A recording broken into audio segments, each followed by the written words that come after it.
नमस्कार. मी आत्माराम गुट्टे, नूतन माध्यमिक विद्यालय वाघोली येथे गणित विषय शिक्षक आहे.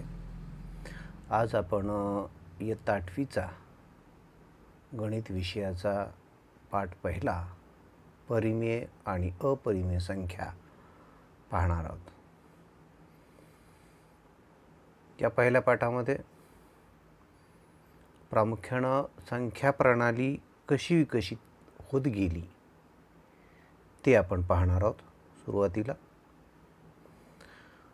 प्राचीन काळापासून मानवाला संख्या लेखन आणि वाचनाची गरज भासू लागली आणि जशी जशी गरज भासू लागली तशा संख्या प्रणाली विकसित होत गेली. सुरुवातीला मनुष्य संख्यांचा उपयोग हा मोजण्यासाठी करत होता. त्यानं त्याची वेगळी अशी लिपीसुद्धा विकसित केली. लिपीमध्ये आपण जर पाहिलं तर रोमन लिपीमध्ये आपण संख्या लिहितो. तशीच आपली जी लिपी आहे ती दशमान पद्धती आहे आणि या दशमान पद्धतीमध्ये आपण संख्या लेखन करत असतो. 0 1 2 3 4 5 6 7 8 9 या 10 संख्या चिन्हांचा उपयोग करून आपण संख्या लेखन करत असतो. आणि आपल्याला सार्थ असा अभिमान वाटला पाहिजे, कारण ही जी संख्या लेखन पद्धती आहे ही भारतामध्ये विकसित झालेली आहे आणि जगाला ही भारताची देण आहे. तेव्हा आपण पाहिलं की सुरुवातीला मानवाला संख्यांची गरज ही मोजण्यासाठी होत होती. म्हणून संख्या प्रणालीमध्ये पहिला जो समूह होता तो नैसर्गिक संख्या किंवा त्याला आपण मोज संख्या असं म्हणतो. इंग्रजीमध्ये त्याला नॅचरल नंबर्स म्हणतात. आपण मोजताना 1 2 3 4 5 अशा प्रकारे आपण मोजत जातो. म्हणून आपण पाहिलं की हा जो समूह आहे तो नैसर्गिक संख्यांचा समूह आहे. सर्वात लहान आपण पाहिलं की सर्वात लहान नैसर्गिक संख्या ही अगदी बरोबर आहे, 1 आहे. आणि सर्वात मोठी संख्या सांगता येईल का? नाही सांगता येणार. तर अशा प्रकारे नैसर्गिक संख्यांचा समूह विकसित झाला आणि मग हळूहळू क्रियासुद्धा आपण जर पाहिल्या तर यातल्या कोणत्याही 2 नैसर्गिक संख्या घेतल्या, त्यांची बेरीज केली तर पुन्हा एक नैसर्गिक संख्याच येते. म्हणजे हा समूह पुरेसा होता बेरजेसाठी. गुणाकार जर आपण बघितलं तर कोणत्याही 2 नैसर्गिक संख्या घेतल्या, त्यांचा गुणाकार केला तर जे काही गुणाकार येतो, जे काही उत्तर येतं तर ते सुद्धा आपल्या समूहामध्ये आहे. म्हणजे बेरजेसाठी आणि गुणाकारासाठी नैसर्गिक संख्यांचा संच हा पुरेसा होता. पण यामध्ये आपण पाहिलं की 0 नाही आणि मग या समूहामध्ये 0 मिळवलं आणि त्या संख्याचा समूह जो आहे तर तो पूर्ण संख्यांचा समूह झाला. मग सर्वात लहान पूर्ण संख्या कोणती असेल? 0. मग तो जो पूर्ण संख्याचा समूह आहे 0 1 2 3 4 5 अशा अनंत संख्या या पूर्ण संख्या आहेत. सर्वात लहान पूर्ण संख्या 0 आणि मग 1 2 3 4 या तर नैसर्गिक संख्याच आहे. फक्त एक जास्तीचं काय आलेलं आहे? 0 आलेलं आहे. सर्वात मोठी पूर्ण संख्या सांगता येत नाही. आपण जर बघितलं तर बेरजेसाठी आणि वजाबाकीसाठी हे समूह पुरेसे होते, बेरजेसाठी आणि गुणाकारासाठी. पण वजाबाकीसाठी कधी कधी पुरेसे होते. आता 7मधून 5 वजा केले तर 2 येतात, आपल्याकडं आहेत त्या समूहामध्ये. पण 5मधून जर 7 वजा केले तर अशा प्रकारच्या विरुद्ध संख्या, चिन्हांकित संख्या, ऋण संख्या या आपल्याकडं नव्हत्या. आणि मग या चिन्हांकित संख्या जर घेतल्या तर तो आपला जो समूह आहे संख्यांचा, तर तो पूर्णांक संख्यांचा समूह तयार होईल. इंटिजर्स असं म्हणतात इंग्रजीमध्ये. यामध्ये आपण जर पाहिलं तर ऋण संख्या, ऋण पूर्णांक आहेत. ऋण 1, ऋण 2, ऋण 3, ऋण 4 अशा प्रकारे डाव्या बाजूला आपण जर पाहिलं तर संख्या या कमी कमी होत जात आहेत. आणि शून्याच्या उजव्या बाजूला जर आपण पाहिलं तर धन पूर्णांक आहेत. 1, 2, 3, 4, 5. आणि धनपूर्णांक जर आपल्याला आपण जर पाहिले तर ह्या नैसर्गिक संख्याच आहेत. आणि 0 हे मात्र धनही नाही आणि ऋणही नाही असा असलेला जो पूर्णांक आहे तो 0 आहे. आपण पाहिलं या समूहामध्ये डावीकडे जर आपण गेलो तर संख्या हळूहळू कमी होत चाललेली आहेत. उजवीकडे जात असताना संख्या वाढत चाललेली आहेत. मग सर्वात लहान पूर्णांक सांगता येईल का? नाही सांगता येणार. का? तर ऋण 1 पेक्षा ऋण 2 लहान, ऋण 2 पेक्षा ऋण 3 लहान, ऋण 3 पेक्षा ऋण 4 लहान. अशा प्रकारे लहान पूर्णांक आपल्याला सांगता येणार नाही. सर्वात मोठा पूर्णांक सांगता येईल का? 1 पेक्षा 2 मोठे, 2 पेक्षा 3 मोठे, अशा प्रकारे सर्वात मोठा पूर्णांक सुद्धा आपल्याला सांगता येणार नाही. आणि आपण अगोदरच्या इयत्तेमध्ये पाहिलेलं आहे की पूर्णांक संख्या ह्या संख्या रेषेवर कशा दर्शवायच्या. आणि हा जो समूह आहे तो समूह बेरजेसाठी पुरेसा आहे, गुणाकारासाठी पुरेसा आहे आणि वजाबाकीसाठी सुद्धा पुरेसा आहे. अशा प्रकारे हळूहळू ही संख्या प्रणाली आपण विकसित करत जात आहोत. आता राहिला भागाकाराचा प्रश्न. भागाकारासाठी आपल्याला समूह जो आहे तर तो पुरेसा आहे का? कधी कधी पुरेसा पडतो, कधी पुरेसा पडत नाही. उदाहरणार्थ समजा 9ला 3 ने भागलं, भागाकार 3 येईल, पुरेसा आहे, आपल्याकडे आहेत तशा प्रकारच्या संख्या.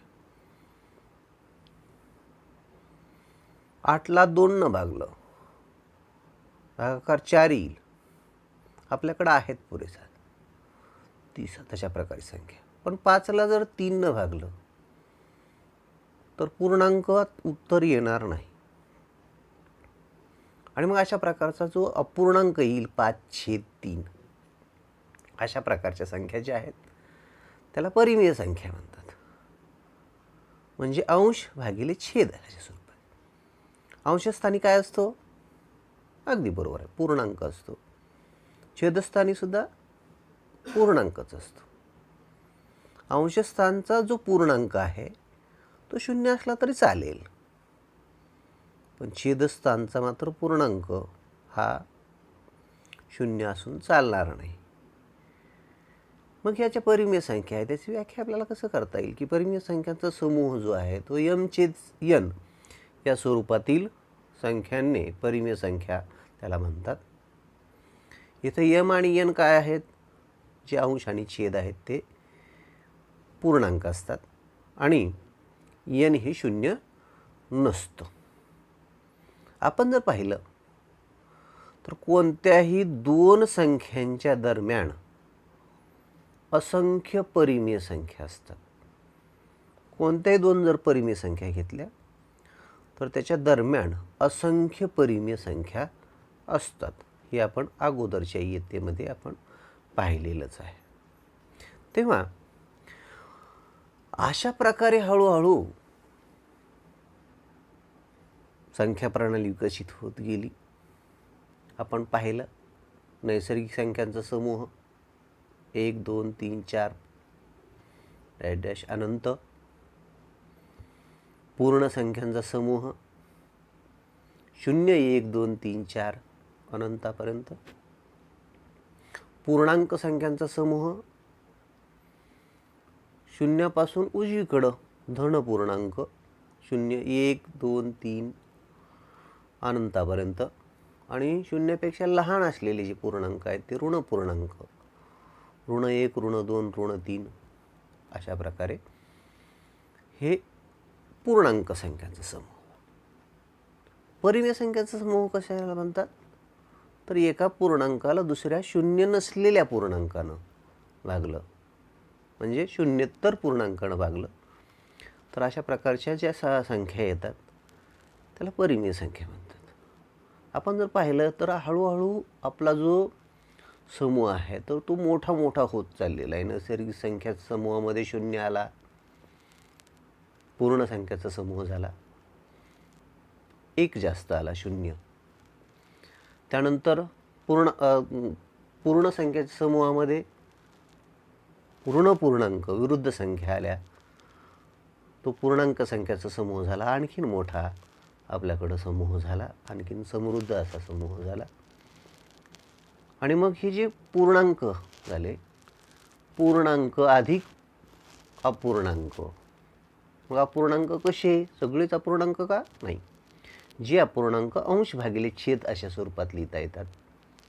अंश पूर्णांक, छेदस्थानी शून्येतर पूर्णांक असं जर असेल तर त्याला परिमेय संख्या म्हणतात. म्हणजे आपण जर पाहिलं तर नैसर्गिक संख्यांचा समूह जो आहे तर तो पूर्ण संख्येमध्ये सुद्धा आहे, पूर्णांक संख्येच्या समूहामध्ये सामावलेला आहे. सगळ्यात नैसर्गिक संख्या या परिमेय संख्या सुद्धा असतात. कारण नैसर्गिक संख्येला भागिले 1 जर लिहिलं, छेदस्थानी 1, 5 आहे, 5/1 परिमेय संख्येचा समूह झाला. ठीक आहे.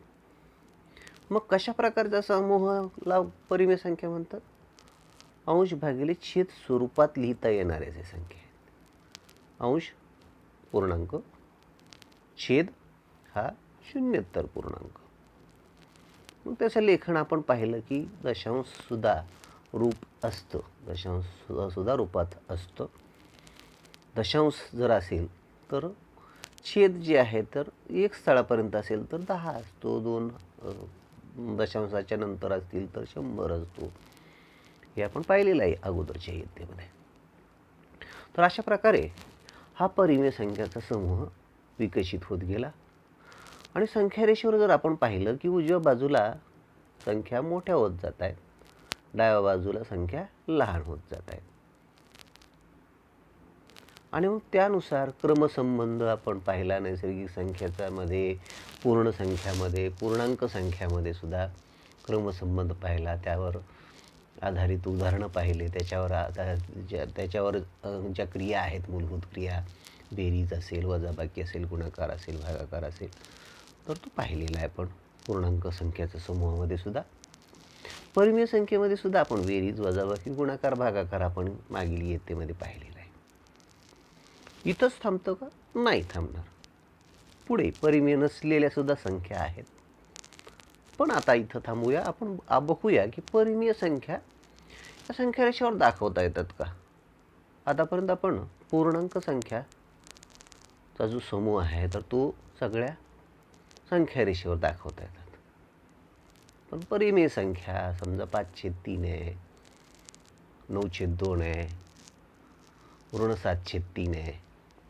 तर अशा प्रकारच्या ज्या संख्या आहेत तर त्या परिमेय संख्या रेषेवर कशा दाखवायच्या ते आपण बघूया. संख्या रेषा परिमेय संख्येवर, संख्या रेषेवर परिमेय संख्या दाखवणे. मग आता संख्या रेषेवर परिमेय संख्या दाखवणं. परिमेय संख्या कशा स्वरूपाच्या असतात? अंश आणि छेद स्वरूपाच्या असतात. मग आता आपण छेद पाहू. समजा छेद 1 असणाऱ्या जे आहेत तर मग ते पूर्णांकच होतील. पूर्णांक आपल्याला दाखवता येतात. छेद जर 2 असेल तर म्हणजे छेद 2 असणाऱ्या परिमेय संख्या कशा दाखवायच्या संख्या रेषेवर? आपण काय काढूया. सुरुवातीला आपण पहिल्या आकृतीमध्ये पाहू शकतो. सुरुवातीच्या पहिल्या आकृतीमध्ये वरच्या एक संख्या रेषा काढलेली आहे. मधोमध 0 1 एकक समान अंतर घेतलं. त्यावर खुणा केल्या. 1 2 3 अशा प्रकारे उजव्या बाजूला धन पूर्णांक, शून्याच्या डाव्या बाजूला अर्थातच ऋण पूर्णांक, ऋण 1 ऋण 2 ऋण 3 अशा प्रकारे दर्शवले. हे तो पूर्णांक आहेत आणि पूर्णांक संख्या रेषेवर आपल्याला दाखवता येतात अगोदरच.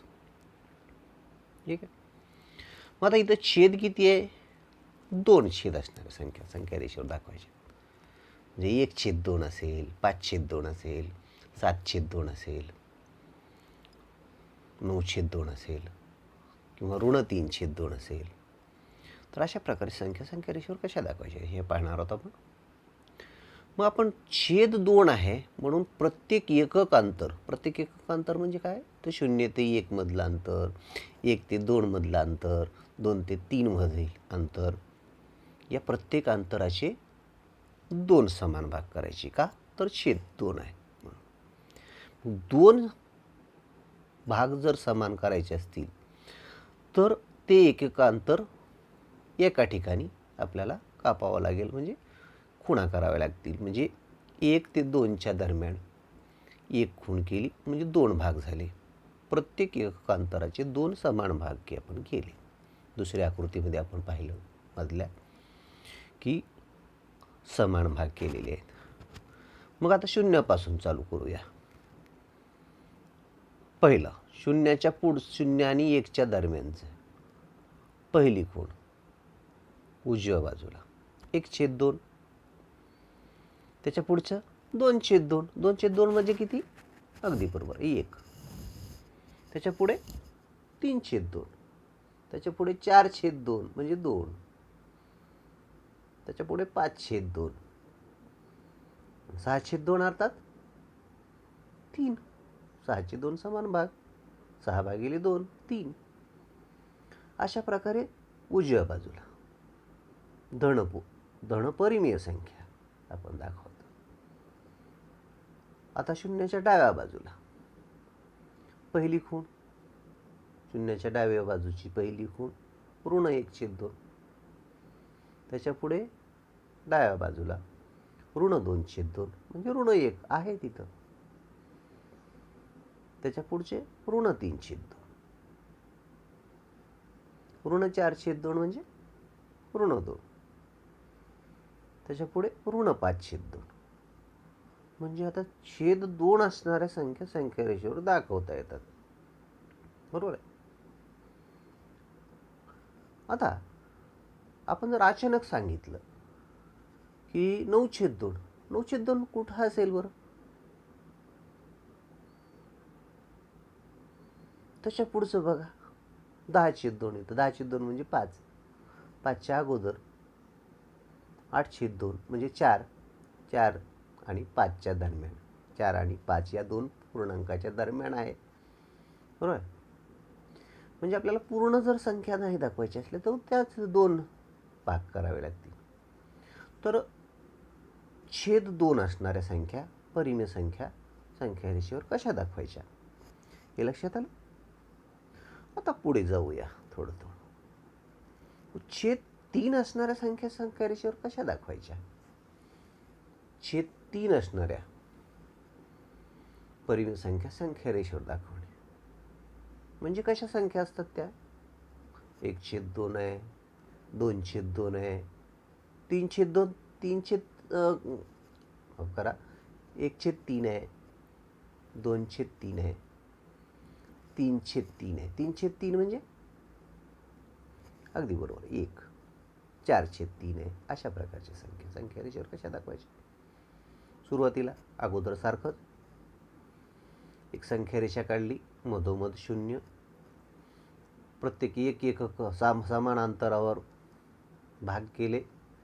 शून्याच्या उजव्या बाजूला धन पूर्णांक, डाव्या बाजूला ऋण पूर्णांक अशा प्रकारे दर्शवले. मग आता छेद 3 आहे म्हणजे प्रत्येक एकक अंतराशी किती भाग करावे लागतील? मगाशी छेद 2 होता, भाग किती केले होते? अगदी बरोबर आहे, 2 केले होते. मग आता छेद 3 आहे, भाग किती करावे लागतील? 3 करावे लागतील. बरोबर आहे. मग आपण काय करूया? 3 दुसऱ्या आकृतीमध्ये पहा मधल्या प्रत्येक एकक अंतराचे, प्रत्येक एकक अंतर म्हणजे काय?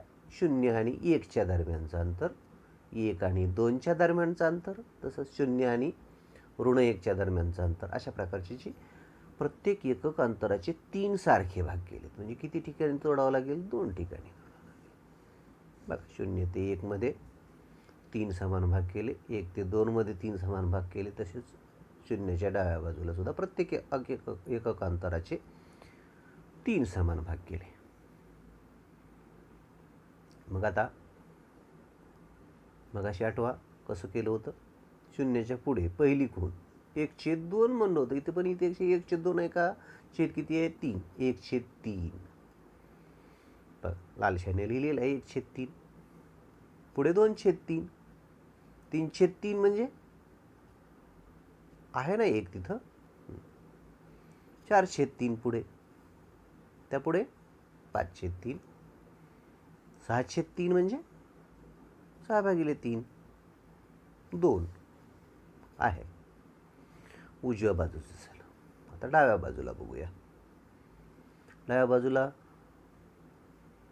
पहिली खूण, डाव्या बाजूला 0च्या डाव्या बाजूला म्हणल्यानंतर ऋण संख्या, ऋण 1/3. पुढे ऋण 2/3.